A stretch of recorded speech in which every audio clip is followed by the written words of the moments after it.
going into dating with that energy versus the anxious energy where you're feeling insecure and you're constantly worried and you're second guessing yourself and you're wondering why he's not texted you back and you're wondering if he really likes you. Which one sounds more exciting?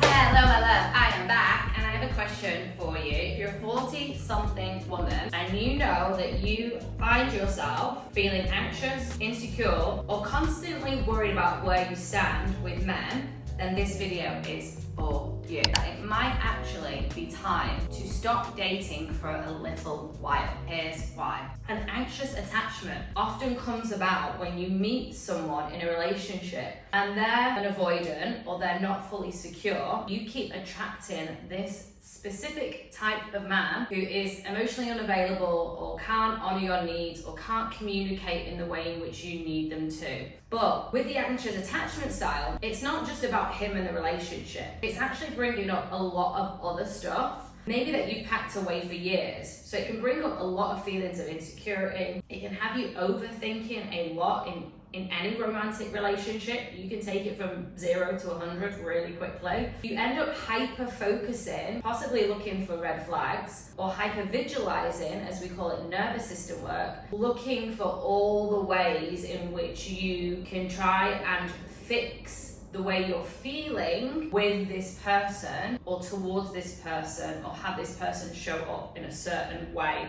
for you to soothe how you're feeling. And this often stems from childhood dynamics like abandonment, or the constant need for reassurance comes up when you're a child and you weren't validated for your emotions or validated for your experiences. You had an emotionally unavailable parent or parents, and that left you really insecure and lost in understanding yourself, the world, how you feel. And it can create a lot of tension inside because the mind can then go wild, and that's where it lends itself to the hyper-visualize it, the looking for ways to fix it, looking for the ways in which can he be trusted because I don't feel good. It can create these cycles of stress, or these highs and lows with emotions, and just really create a really big amount of overwhelm in your dating and related world. As an example, one of my clients, when she is texting a guy, if he doesn't text her back like immediately, she starts to have a reaction to that because her body doesn't feel safe because of the experience and the way she's creating the perspective on the experience, because her mind immediately goes to, he doesn't love you, he doesn't like you, he doesn't want you. So she, in that moment, then feels so anxious that she's like constantly looking for the blue tick, constantly looking for his last scene on WhatsApp, constantly wondering what he's doing. I want to share with you why a break from dating for a period of time can be really supportive for you. The number one thing is, obviously, it isn't solely about this guy and his actions and the way he's showing up, because I'm just going to assume right now you're more than likely experiencing this pattern and this experience with not just one guy, and it's a repeated pattern. So that would point out that there is some inner work to do. And what I mean by that is like really starting to understand yourself, starting to heal the abandoned self, that little girl that was abandoned by her parents when she was younger because they didn't have the tools, they had their own stuff, so they weren't equipped to support you in knowing about your emotions, regulating, and really finding that secure space and knowing yourself and knowing that these emotions are fine. They're valid, they're okay. It's okay to feel these feelings. But when we start mistrusting our body, mistrusting the experience and wanting to push the emotion away, that's what creates the anxiety. Going in, knowing yourself, healing the wounds, doing the inner child work, and then moving into body work can be so powerful for you.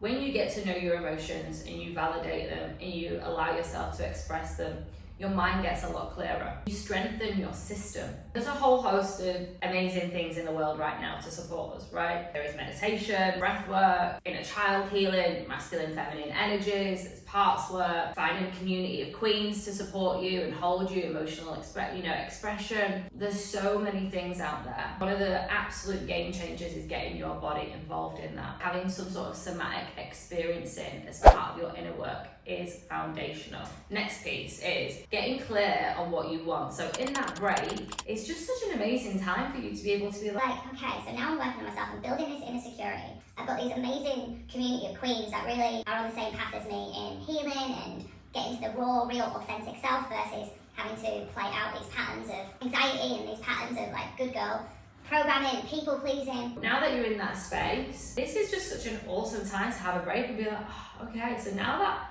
I know myself, now that I trust myself, now that I've got myself, now that I feel good, now that I know that, I can hold challenges and they don't need to like go outward and go like massive and the anxiety needs to overwhelm me and consume me. What do I want? This is a point where you get the chance to really sit with, well, what type of man do I need? What type of man do I want? Because right now, if you've been holding this anxious attachment, it's highly likely that you've been attracting avoidant men. When you're slower and you're more grounded and you're more secure, you can spot an avoidant man. It's super easy. That red flag is huge. And now, because you're not anxious, you don't want to even go near a red flag. You're like, it's just simply a no for me. Fine tuning what you want is going to be so empowering for you to step back into the dating world feeling more secure, more stable, more aligned, more clear. That's exciting. And going into dating with that energy versus the anxious energy where you're feeling insecure and you're constantly worried and you're second guessing yourself and you're wondering why he's not texted you back and you're wondering if he really likes you. Which one sounds more exciting? I know which one is for me, and I've been there as well, my love. I've gone from feeling anxious to then being an avoidant and now dating from a really secure space, and I love it. It's a magical gift that you can give yourself, and it doesn't just stop at dating. This work will really bleed out into all other areas of your life. I hope this video served and supported you in some way, shape or form, my love. If it did, please like it, share it with a girlfriend. I'd love to see you in the comments what landed for you, what was your takeaway, and if you want more of these videos, then hit subscribe.